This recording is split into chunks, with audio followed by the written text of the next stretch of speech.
Existe algo que quase ninguém te contou sobre o funcionamento do seu cérebro, algo silencioso, progressivo e extremamente poderoso.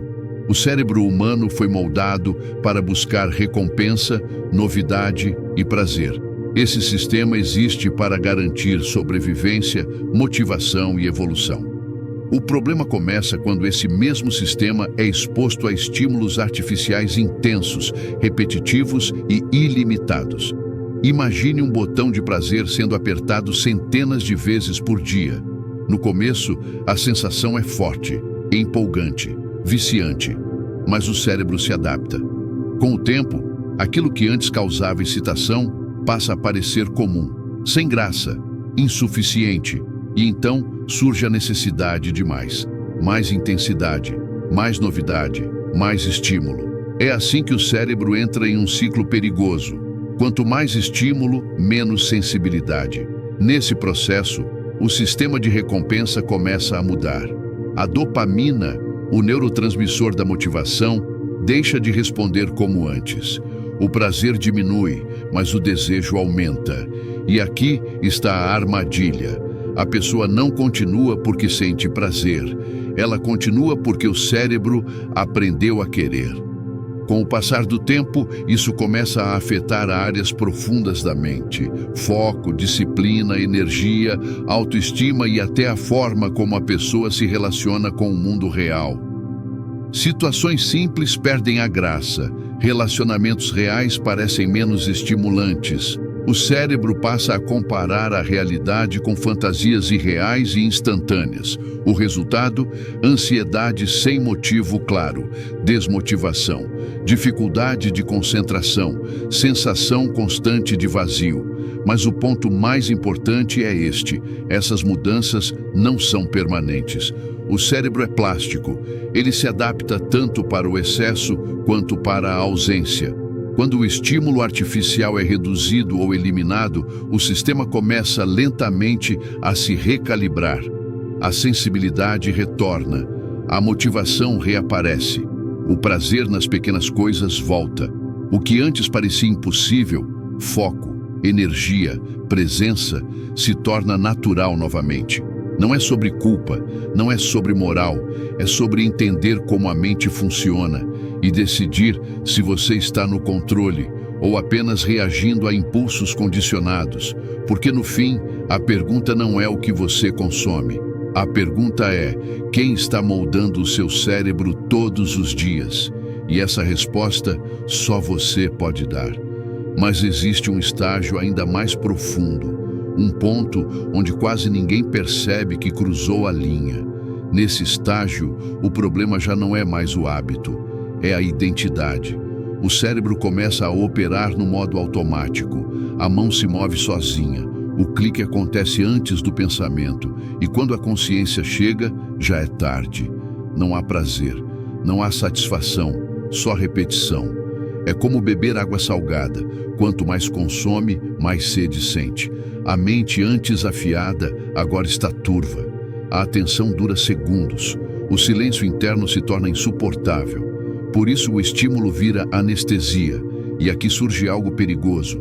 O cérebro aprende a fugir da realidade. Frustração? Fuga. Tédio? Fuga. Tristeza? Fuga. Solidão? Fuga. O sistema nervoso passa a associar qualquer desconforto com a necessidade imediata de escape. E assim, a pessoa desaprende a enfrentar a vida. Aos poucos, algo essencial começa a morrer.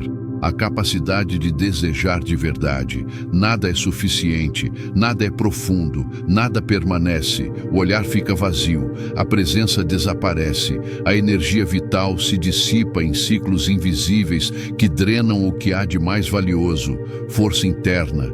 E o mais cruel, quase ninguém fala sobre isso, porque por fora tudo parece normal. A pessoa trabalha, conversa, sorri, mas por dentro vive em um estado constante de apatia e inquietação. Uma mente inquieta demais para descansar e entorpecida demais para sentir. Mas existe um momento, silencioso e desconfortável, em que algo começa a mudar. É quando o estímulo some, quando o vazio aparece, quando não há mais anestesia. Nos primeiros dias, o cérebro entra em colapso. Ansiedade, irritação, insônia, pensamentos obsessivos. Não porque algo esteja errado, mas porque o cérebro está desaprendendo. É o sistema de recompensa gritando por algo que não está mais ali. E se a pessoa resiste, algo extraordinário acontece. A névoa começa a se dissipar, o foco retorna, o silêncio deixa de ser ameaça e vira espaço. A energia que antes era desperdiçada começa a se acumular e junto com ela surge algo esquecido: vontade, presença, direção. Não é um processo rápido, nem confortável, mas é real. E então vem a percepção mais perturbadora de todas. A maior prisão não era o hábito, era a inconsciência. Porque quando você enxerga o mecanismo, ele perde o poder. E nesse ponto, só restam duas escolhas: voltar ao ciclo, confortável, previsível, vazio, ou atravessar o desconforto e recuperar algo que nunca deveria ter sido perdido. Você não está lutando contra um vício, você está lutando pela sua mente. E no mundo em que vivemos, isso é um ato de rebelião silenciosa. Em algum ponto do caminho, você deixou de escolher. Não percebeu quando aconteceu. Não houve aviso. Apenas começou a responder. Pequenas concessões, uma vez, depois outra. Até que o impulso deixou de pedir permissão. O cérebro não questiona, ele se adapta. Toda repetição cria um caminho. E quanto mais fundo o caminho, menos esforço é necessário para percorrê-lo. O cérebro chama isso de eficiência, você chama isso de hábito, mas, no fundo, é condicionamento. Existe uma parte da sua mente que não pensa no futuro. Ela não se importa com quem você quer ser, ela só quer alívio. Agora, essa parte aprende rápido, e quando aprende, assume o controle nos momentos certos, no cansaço, na solidão, na noite, no silêncio. Quando você percebe, já aconteceu. E o eu consciente chega atrasado, tentando entender por quê. Com o tempo, o prazer desaparece, mas o impulso permanece. E isso cria um conflito interno difícil de explicar. Você não quer, mas quer. Você decide parar, mas volta. Essa contradição começa a corroer algo essencial: a confiança em si mesmo.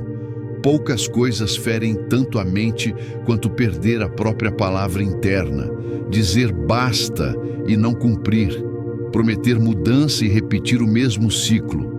Aos poucos algo se quebra. Você não para por falta de vontade, você para de tentar por falta de fé em si. E então vem o vazio. Quando o estímulo some, o silêncio aparece, e o silêncio assusta, porque ele traz de volta a sensibilidade que estava adormecida. A ansiedade não é fraqueza, é o sistema nervoso acordando. O tédio não é ausência de sentido, é a mente reaprendendo a criar. Por isso é tão difícil não fugir. Não é o prazer que você perde, é o que surge quando ele desaparece. Pensamentos antigos, emoções enterradas, medos que nunca foram encarados. O hábito nunca foi o inimigo. Ele foi uma proteção, um escudo contra algo que você ainda não quis ver. Quando o estímulo cai, a sombra sobe. E nesse ponto, só existem dois caminhos: voltar à anestesia ou permanecer. Se você permanece, algo muda, devagar, quase imperceptível. O impulso perde força, não porque você luta, mas porque ele deixa de ser necessário. O controle não retorna com explosão, ele retorna em silêncio. No dia em que você percebe que sentiu e não reagiu, que pensou e escolheu, que desejou e permaneceu, nesse dia você entende: a batalha nunca foi contra o desejo, foi pela posse da própria consciência. E quem atravessa isso não se torna perfeito, se torna presente. Quando a exposição se torna frequente, o cérebro começa a operar em um padrão conhecido na neurociência: a hiperestimulação dopaminérgica. A dopamina não é o neurotransmissor do prazer, mas da busca. Ela sinaliza o que merece atenção, esforço e repetição. Quando o cérebro recebe picos artificiais e constantes de dopamina, ele reduz a sensibilidade dos receptores para se proteger. O efeito prático é simples e devastador. Aquilo que antes motivava, deixa de motivar. Atividades normais, trabalho, estudo, metas pessoais, exercício físico, interação social, passam a gerar pouca ou nenhuma resposta química.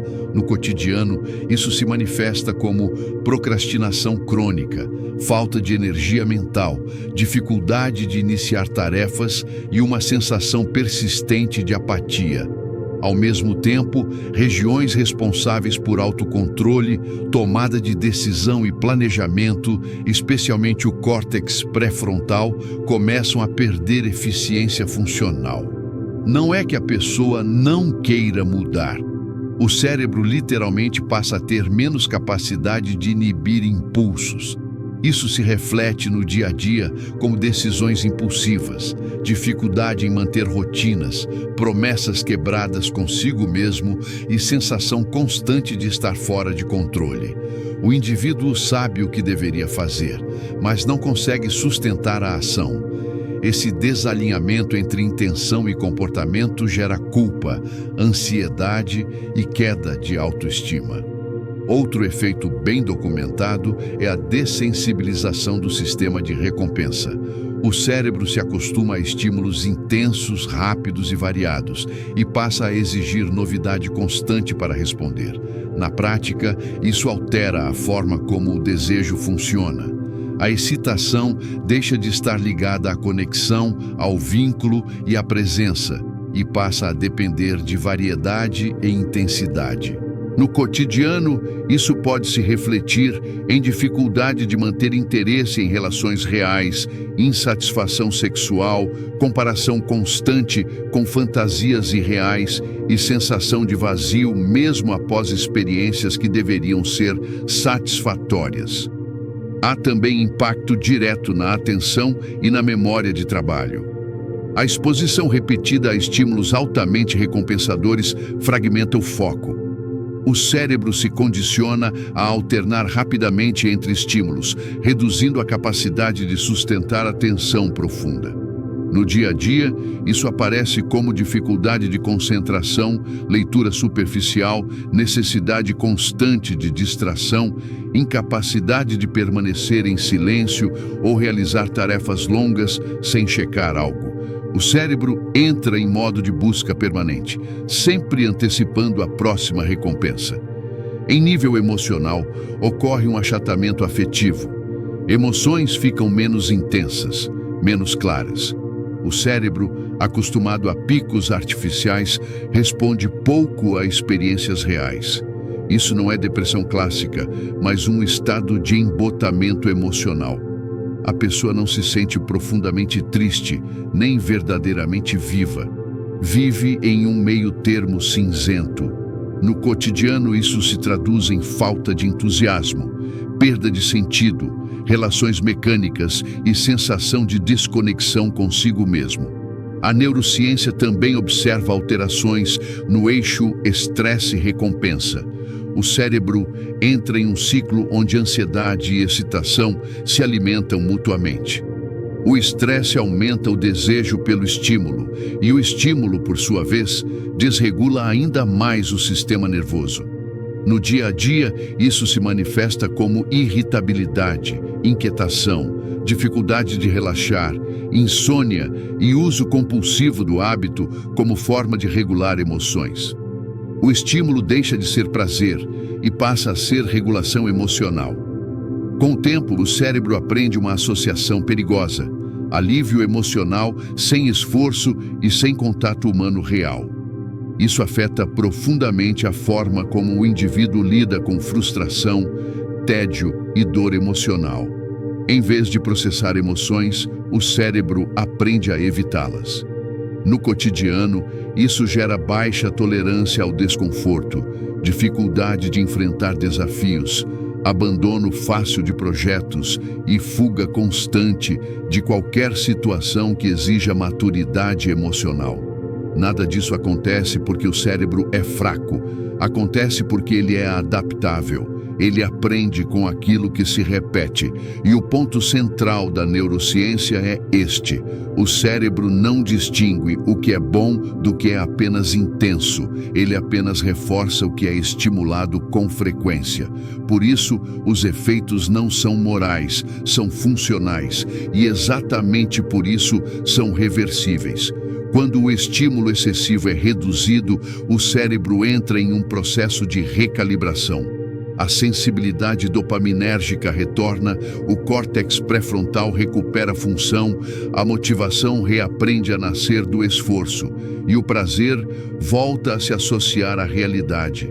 No dia a dia, isso se reflete como mais clareza mental, mais energia, maior capacidade de foco, decisões mais alinhadas com valores pessoais, relações mais profundas e uma sensação progressiva de presença. Não é um milagre, é neuroplasticidade. O cérebro deixa de responder ao excesso e reaprende a responder à vida real. Quando o estímulo é interrompido, o cérebro entra em um estado que muitas pessoas interpretam como regressão, mas que na neurociência é entendido como descondicionamento. O sistema de recompensa, acostumado a picos frequentes de dopamina, passa a operar abaixo do nível ao qual estava adaptado. Esse período inicial é marcado por uma queda abrupta de motivação, prazer e energia. Não porque a pessoa esteja piorando, mas porque o cérebro ainda não reaprendeu a produzir dopamina a partir de estímulos naturais. No cotidiano, isso aparece como cansaço mental, sensação de vazio, tédio intenso, irritabilidade e uma impressão enganosa de que nada faz sentido. Esse é o primeiro estágio, hipofunção dopaminérgica. O cérebro está recalibrando seus receptores.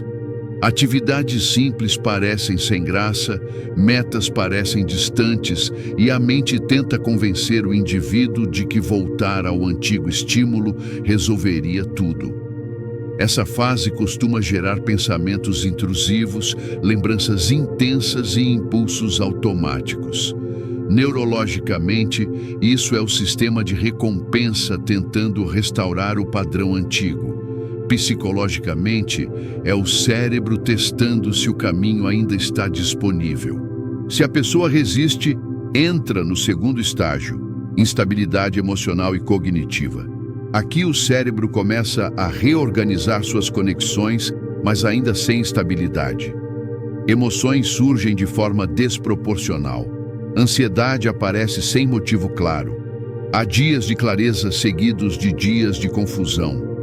Isso acontece porque o córtex pré-frontal, responsável por regulação emocional e tomada de decisão, está retomando função, mas ainda não está forte o suficiente para manter controle constante.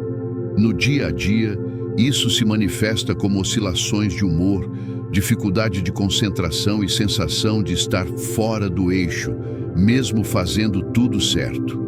Em seguida, surge um estágio muitas vezes mal interpretado, a emergência do desconforto psíquico antigo. Quando o estímulo anestésico desaparece, emoções que estavam sendo evitadas começam a emergir.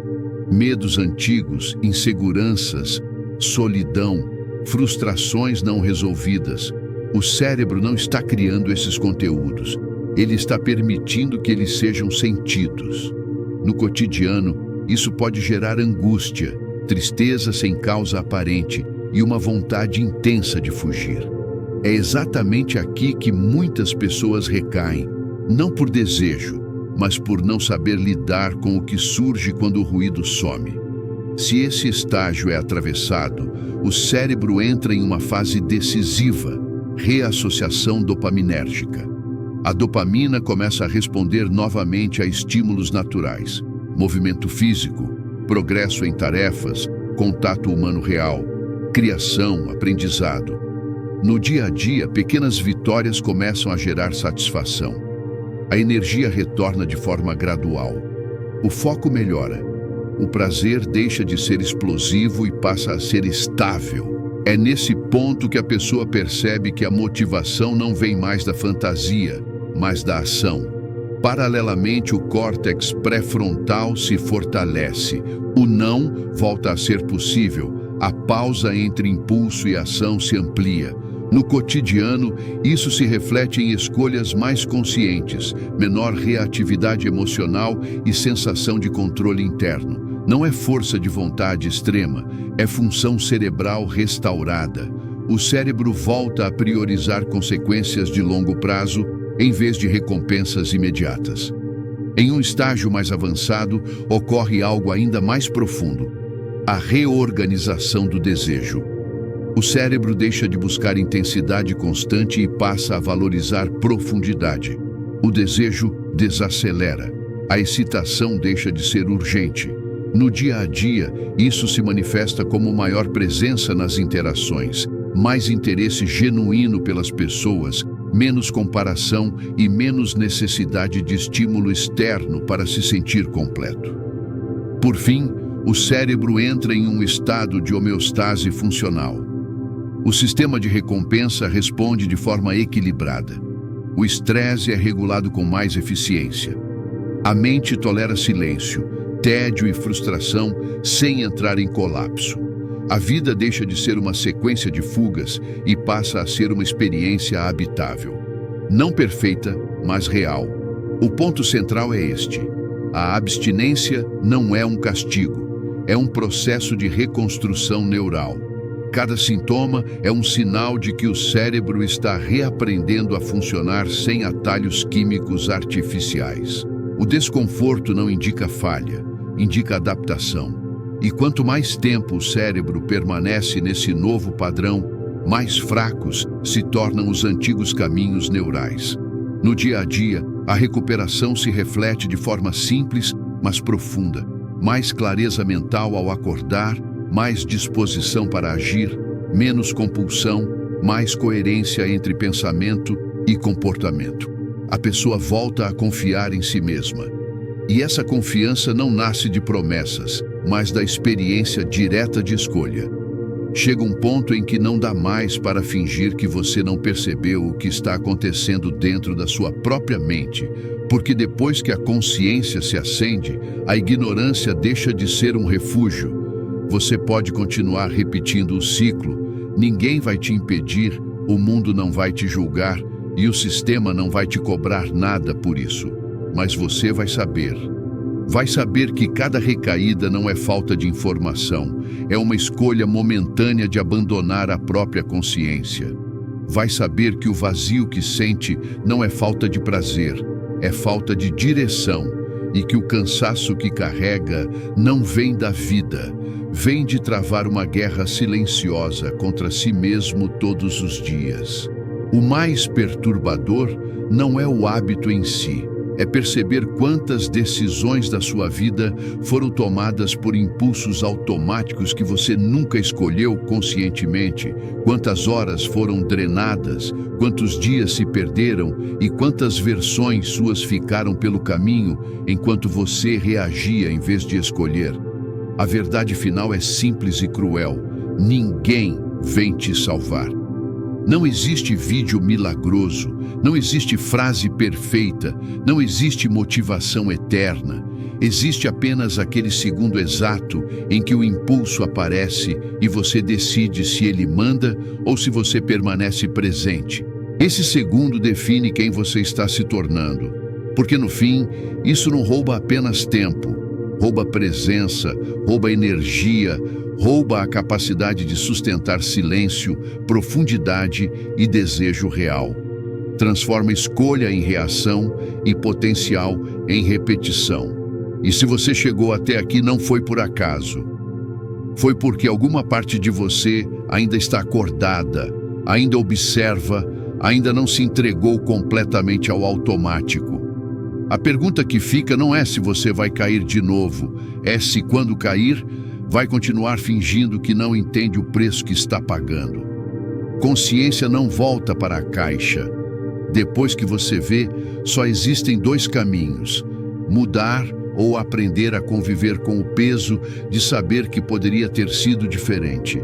Se esse texto mexeu com você, não ignora isso. Deixa o like, porque isso faz essa mensagem alcançar quem também precisa ouvir, e segue o canal, porque aqui não existe anestesia, só verdade.